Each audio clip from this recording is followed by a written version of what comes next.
Okay, so hi everybody, it's Gabby here, and I have a fabulous guest today with me. Okay, it's Haris Zulqarnain from Threadstone Law Firm, and Haris is here to assist us with what happens when not to close. How are you, Haris? I'm good. I'm good. How are you? Awesome, first day of fall. It definitely is. Last night it was really warm. Today I woke up, it's a bit chilly. You know what? Like I said, I like the cold. I like the little bit of the chill in the air. Yeah, chill is good. Chill is good.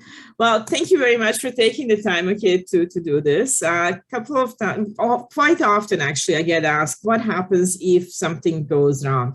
What happens if the deal cannot close? So perhaps you can give us some insights into from the legal perspective how it works, and if even starting with the purchase of sale agreement, Yeah. because people think it's like, yeah, I'm all good. I bought a house. Let me just hmm sign this. Okay, like we're good to go. It's not so simple, is it? Yeah. No, I mean, I don't think enough Canadians understand the real gravity of the agreement of purchase and sale. So I think prior to January, February 2022, people were kind of buying houses like they're buying chocolate bars. They're just signing anything, and they're so caught up in actually getting something accepted that they don't really understand what they're signing and what the legal implications are for them. And so, an agreement of purchase and sale is basically, I mean, what we saw beginning of 2022 and prior to that, there's a lot of people who just went infirm. And when I say firm, what that means is that the buyer and seller agree and there's no conditions. So what's agreed upon is the sale price, all the important information, sale price, deposit, date of the closing, and then the seller is or buyer, sorry, is responsible to close, to provide those funds on that day, and the seller is responsible to give the house vacant possession or however you've agreed upon it. And so that's something that it's something when you don't have any conditions, it's firm. So there's no debate about it after both parties have signed it, unless both parties agree to change it, which doesn't really happen. But if you have a conditional offer, conditional acceptance is a little bit different than the firm, just because it's conditional on something. So one of the most popular ones is a financing condition or a home inspection condition. And a financing condition is basically the buyer has 5 business days or 10 business days to go get financing. And when they do, they can go in and they can, once they do, they can waive that condition. And once they've waived it, then it becomes firm and they are a party to this agreement. If they don't waive it, then it's basically the deal is null and void. And what I'm basing this off of, just to specify and take 2 steps back, is the AREA Form 100, or the AREA Forms of Agreement of Purchase and Sale, which is what the standard template is that buyers and sellers use in the province of Ontario. And so that's kind of where you start off with. I would always kind of recommend to put in a financing condition, unless you've got cash. And I don't know who's got cash like sitting around that's like $1 million, $2 million, and they can buy everything in cash. Always put in a financing condition, because you don't know. That's my perspective. Put it in 5 days. Talk to your broker. Talk to your mortgage broker. Get in touch with them, right? They should be getting in touch with Gabriel and asking like, yo, can you get financing? Because there's sometimes certain properties banks may not want to finance, right? It happens. It's not common, but it can happen. Am I right?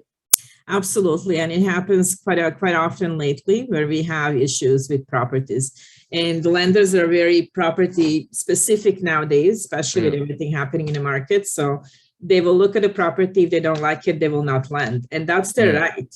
Like they Yeah. don't have to land on every single piece of property that's out there. They're the ones with the money. They're the one holding the purse. So if they don't like it, they don't like it. They're gonna pass it and move on to Yeah. something else.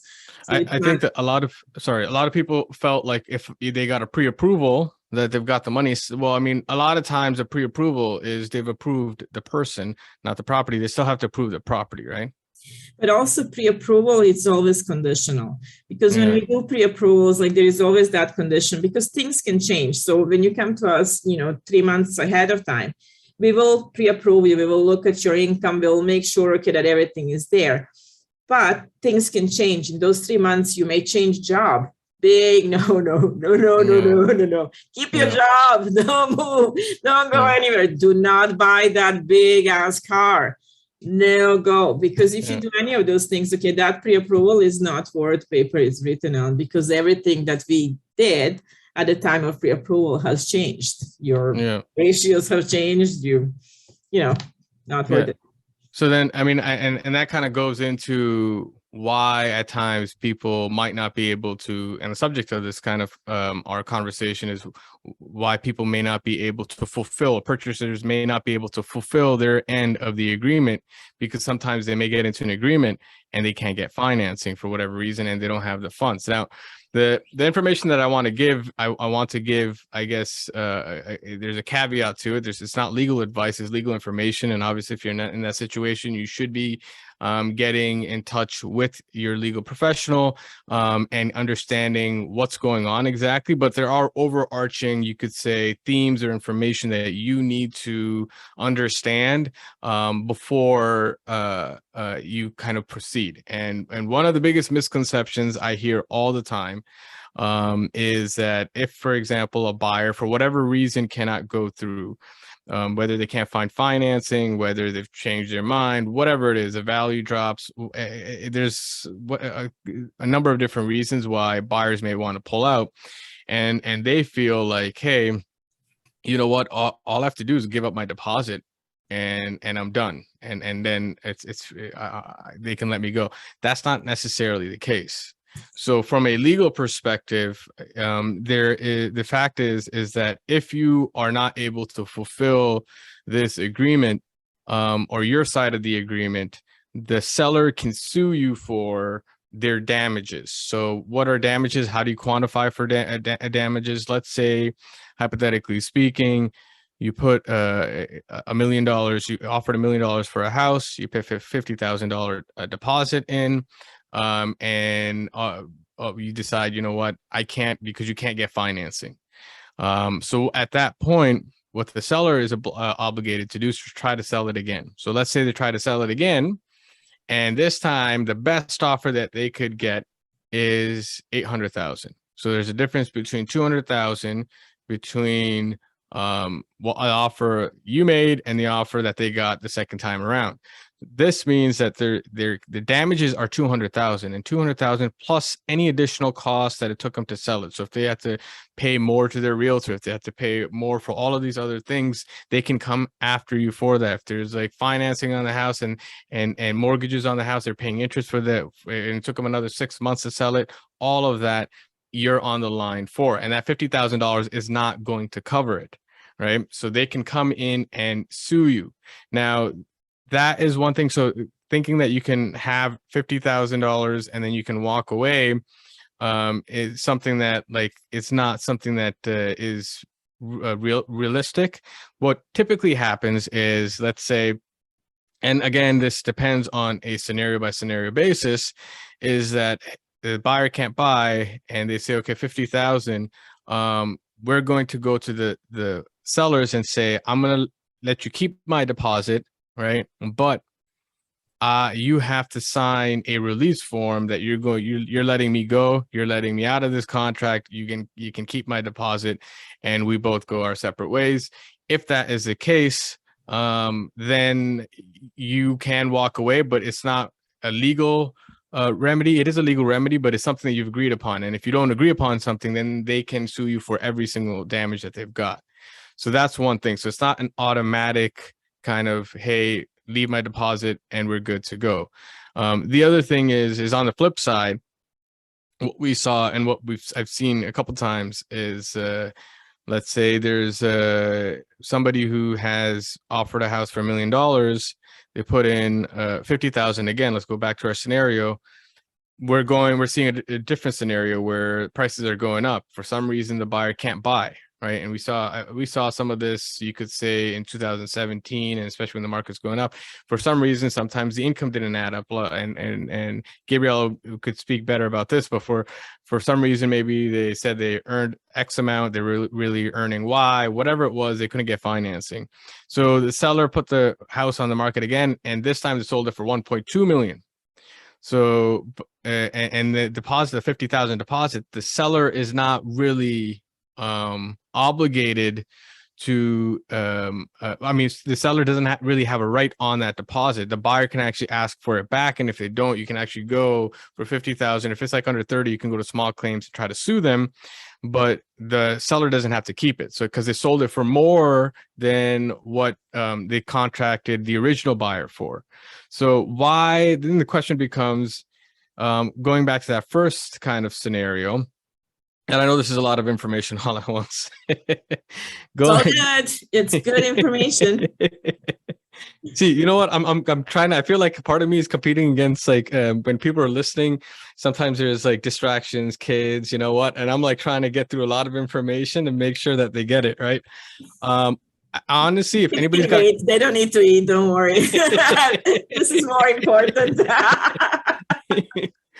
Yeah, I mean, if anybody's got any questions, feel free to reach out to me. I'd be happy to answer. But one of the things then, going back to like our initial, why would somebody who contracted for $1 million, they contract for $1 million, price dips to 800,000, which is what we're seeing nowadays. Deposit is 50,000. Why would the seller, in their right mind, agree to let the buyer go or release them when they know that the damages could be 200,000 or even more? Right? Why would they do that? And it kind of boils down to more or less the economics of the law. Like, just because you have a legal right doesn't mean that you have to pursue it. So what could prevent somebody from pursuing a legal right? Right?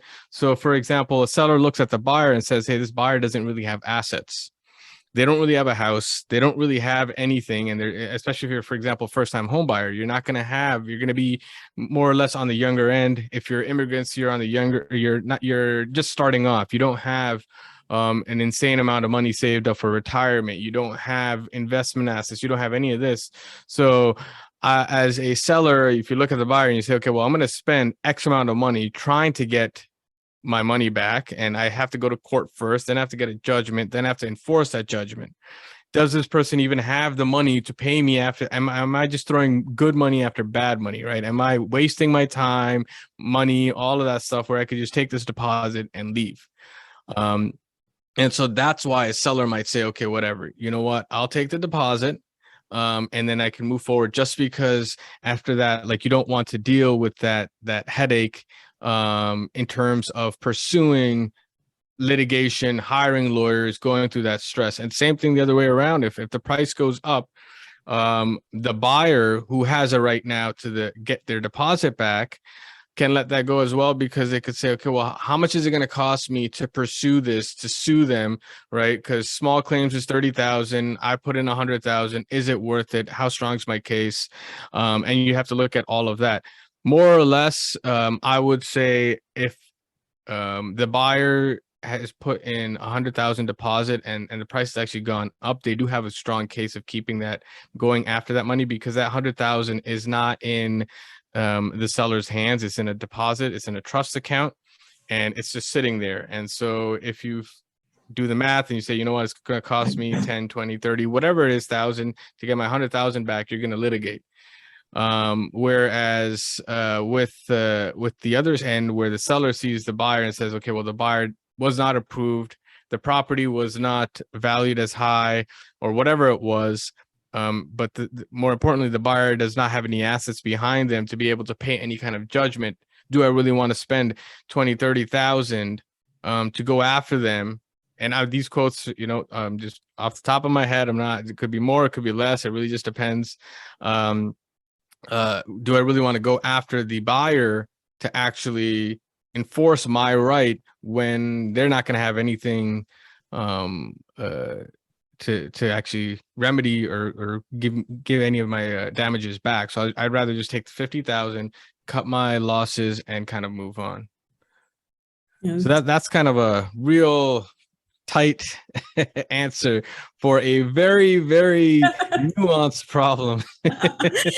Well, it's an awesome answer. It actually covered a lot, and it covered a lot of instances that are happening right now, especially with the value dropping, and that's a big one actually, because you know, before, okay, like you bought a house, okay, like, and for the seller it was good because the value was high, but if somebody now You say they enter into a purchase agreement and they bought for $1 million, and by the time it comes closer to the closing, due to the market, it goes down to 900. It could be an issue for a seller if the buyer backs out, and we are seeing that. We also, there's a buyer, who actually walked out, and just left their deposit and say, well, the house already dropped, so I'm gone, and left 100,000 on the table. I mean, strategically, that could make sense too, right? Like if, yeah, I mean, because they're increasing, and I'm not telling anyone to get into agreements that they want to break. But don't leave your money on the table, people. Yeah, but you have to. I would still say it's foolish, because if you have the money and you can buy the house, I would still buy the house, and I'll tell you why. Even though prices may be going down, if you're looking at housing as a stock market, if you're day trading, right, like you're going to drop the house like next year. Yeah. Okay. I mean, you're going to, even if it was going up, you're probably going to be losing money unless it's like going up 20-30%. And that happens once in a lifetime, and we missed it. So because there's so many transaction costs, you're going to be keeping this house for the next 10-15 years. Right. So in that case, even if it goes down a little bit, it's in the long run, real estate, I would argue, wins. The costs are only going to go up. And if you think that, you know what, I'm going to wait for it to be on the bottom, if you can pinpoint the bottom, the trough of the pricing, it means it's going back up, and it goes back up much faster than it goes back down. Right now, you could see like the net last, I guess, 6 months, 8 months, has been just a slow drag where it's kind of being pulled down, and you're slowly, like, as the interest rates are going up, it's being pulled down. And people are like, you know what, like, it's everything's, the sky's falling. It really isn't, but it's a lot of it's sensational. But if you look at, like, for example, when it went up, it was going up month over month. It was just some insane gains that you're seeing posted. And so it always goes up faster than it's going down. And the other thing, and I know I'm talking a lot, but the other thing that I really, if anybody's looking to get into real estate, they would look at, for example, our neighbors down south, and they see, okay, you know what? Market in Florida went up and then it crashed. The way we build houses in Canada and in Ontario is nowhere near how houses are built in the States. So we don't, in Ontario, have an excess supply. We still have a shortage, especially if you're looking at the amount of immigration that's coming in, 400,000 a year. And Ontario takes the vast majority of those immigrants, and specifically the GTA. And so you don't have a lack of demand there. It's not like our jobless or our unemployment is really high. I'm not saying it's the best, but we're still not in a poor employment environment that people can't afford. And you could see that because rental prices are going through the roof. And if people couldn't afford it, you'd see that first. And so you know that this is something where it's not necessarily because the market's just softened. It's because everybody's like, just kind of like, whoa, interest rates are going up, and they're stopping out of shock. And once they digest that, they're jumping back in. If tomorrow we said, hey, interest rates have stopped, right? Forget about going down, even that we're not hiking them. I'm very sure there's going to be a lot of people coming back in to try to buy the house because they think, okay, well, the end is done, and now I can kind of start buying again. And so do you really want to wait for the market to bottom out? It's not wise. In my decision, I always quote Warren Buffett, and he's like, you know what, if you were to guarantee me that this time next year we're having a recession, I'm still investing exactly how I'm investing today. I'm going to make the same decisions because the good deals that I'm buying today are good deals today, and they're just going to get better as the price tanks, and I might buy more, but they're still good today. So, and this is if you're guaranteeing a recession to one of the best investors in the world. For the rest of us, you know what, like, I mean, I'd like to say I follow real estate, but there's no way I can time the exact moment where it's the lowest. And I'm seeing this stuff every day. So there's no way. I always say, okay, you know what? Now's a great time to buy, because definitely you're going to find people who maybe were over levered, right? Had a few properties, they were over levered, and now they need to get out to maybe pay off the other debts, right? You could find those. You can, in general, the prices for everything has gone down because the interest rates have gone up. As soon as those interest rates soften too, automatically the price is going to go back up, because they're highly correlated. It's not like they're in a vacuum. So I would definitely advise people to jump in. Absolutely. And you're right, okay, there is no better time to buy than now at any given time, because you have to get in the market. So you can't time the market. You can't time market for the real estate. You can't time market for the investment. You just need to do it. And it's gonna pay dividends in a long time. Like it's a long game. It's not a short game. Like it's a long game for the real estate. So you're absolutely right.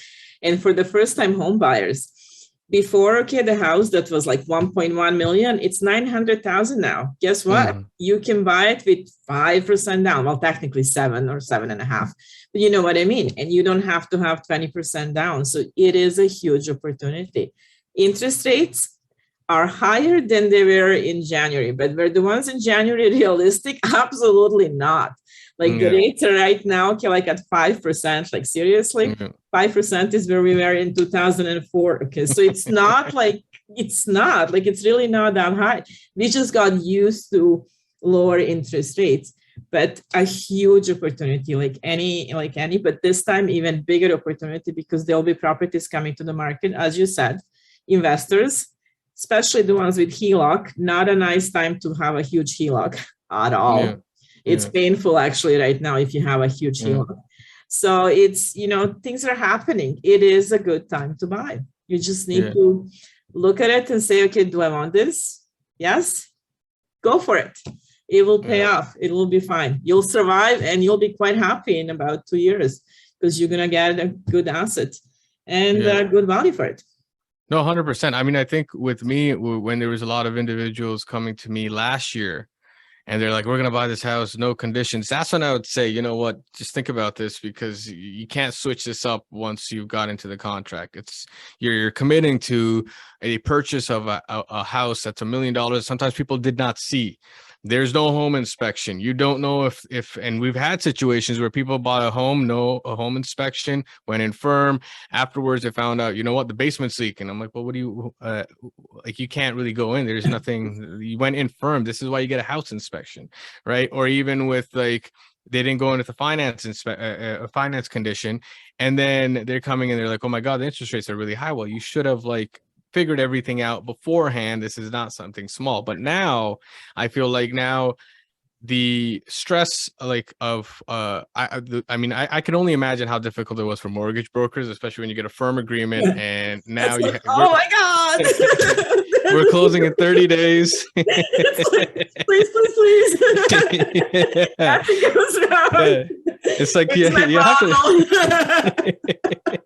It's extremely stressful, right? And then when the client came to, I've had a few clients who said, you know what, the broker got me a really high interest rate. I'm like, yeah, I mean, I feel for the brokers. You guys are just kind of jumping into this without thinking. But now you can go speak to your broker, and find that house that you want, put in that condition for financing condition, put in a condition for home inspection, ensure that the home's in good condition, and go out and look at houses. This is a great time. And sellers, you know what, before, man, I swear, it's like when you're a buyer, you don't even look at the listing agent. You're just like, you know what, fax me the paper. You saw the pictures and that's it. Right now you can go see the house.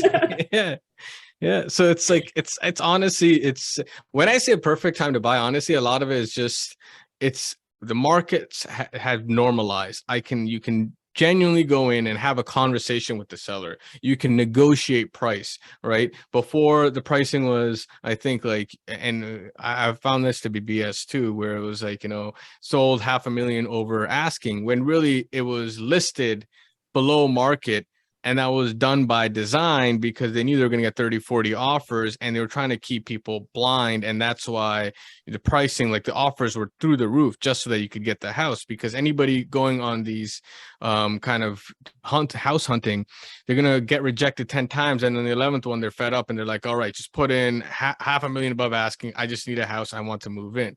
Well, if you're those one of those individuals, now's a great time, just because you can peacefully go in and look at the house, make a good decision, actually think of a good, develop a good real estate team, and make a sound decision that's not just beneficial for the next 5 years, right? It's like the next 10, 15, 20 years, right? Especially for first-time home buyers. I mean, you should not be thinking of this as a forever home. This is a stepping stone, right? You get into that house, and then that can turn into an investment property as you go buy your second home, but you're in the market. So you just need to know, you need to have like really, you have to have the courage to go into a market when nobody is. And I want to kind of end this, or not end this, but I just want to end my little spiel here with one liner. Warren Buffett, right? For those listeners who haven't heard of Warren Buffett, he's like just an amazing investor, worth a lot of money. He was not buying anything when stock market was going up. He was sitting on cash, and people are like, you're crazy. You've lost your way. You don't know what you're doing. Who's been buying like no tomorrow for the past few months when the market's been dropping? He has, right? And it's only when, and there's an investor kind of, I guess, analogy or saying, and I don't know if it's the cleanest, but when there's blood on the streets is when you got to get in. And right now there's blood on the streets, so you got to get in. You have to have that courage to go in and make the decision, and surround yourself with strong professionals who agree with what your mindset is, and they have courage as well. And they're not just saying, hey, go buy a property, but let's go start building wealth over the long run. And that's you hit the nail on the head. Okay, like that's what we're trying to do. Okay, that's why I'm saying, okay, go out and buy a property, because we can create a plan. You can sit down and figure out how this first property fits into your plan, okay, for the future. And that's the key. Because right now you can buy it. Like people go, like, when they hear, okay, there is a sale in Costco, everybody's running in Costco to get toilet paper because it's on sale. Yeah. Like this is the same thing, okay, like, this is the sale in the market. I know it's not a toilet paper, okay, however, it's the same thing. Now it's the time to look at it, because you're getting an asset at a much reduced price. It's a good thing, and it's a good time to buy. Don't go to Costco. Go to Costco. Sorry, Costco, nothing against you, but you know what I mean. Like, like if you're gonna do that, like, look at it from a different perspective and get in a market and start building your wealth instead of your stockpile. So what you're saying, if Costco puts toilet paper on sale, you're not going to say, hey, well, listen, are there going to be deeper discounts coming in next week? No, you're just going to go get it. Right? Yeah, like just go get it, like create wealth, okay, because this is the time to start creating wealth. You don't need that much money for a down payment. You can get in the market. Yeah, the rate's a little bit higher, but then, okay, you will survive. There is still ways of doing this, and us actually making a payment reasonable for the buyer. So yeah, there's a lot of things that we can do. So it's been amazing. Well, I know we have a limited time. Okay, so Haris, this was been amazing, absolutely amazing. Your wealth of knowledge. Do you want to tell them, okay, how they can get in touch with you and stuff? Because let me tell you, Haris and his firm, okay, are top notch, and they're doing something that other lawyers are not. Okay, they're actually digital. Can you believe it?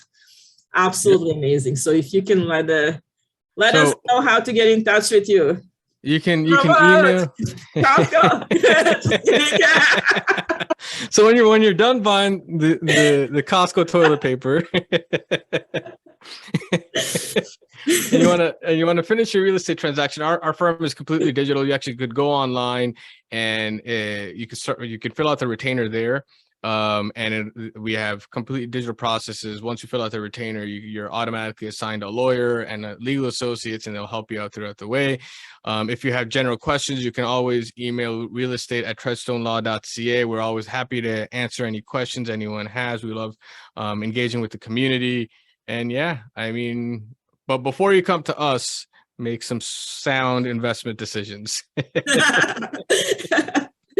But get Haris, okay, and his team to review the documents. Yep, no, definitely. If anybody wants any kind of, they've got any questions on the agreement of purchase and sale, whatever it is, if you're buying condos, you want to do a status certificate review, reach out. We'd be happy to help. We're more than happy to help. Reconstruction condos, should they get in touch with you and they sign that paper and figure out what they're signing? Because if they want to. Yeah, if they want to, they can. 100%. It's always better to understand what you're signing before you sign it than after you sign it, because that's going to lead to a very hard conversation. So absolutely. Yep. Well, thank you very much. Okay, and if any of you need to reach Haris and you wanna go through me, okay, by all means, okay, you have my email. Just email me and I'll forward Haris's information as well, and it will be on my post. Anyway, Haris, thank you so much. Happy first day of fall. My pleasure. Happy first day of fall to you too.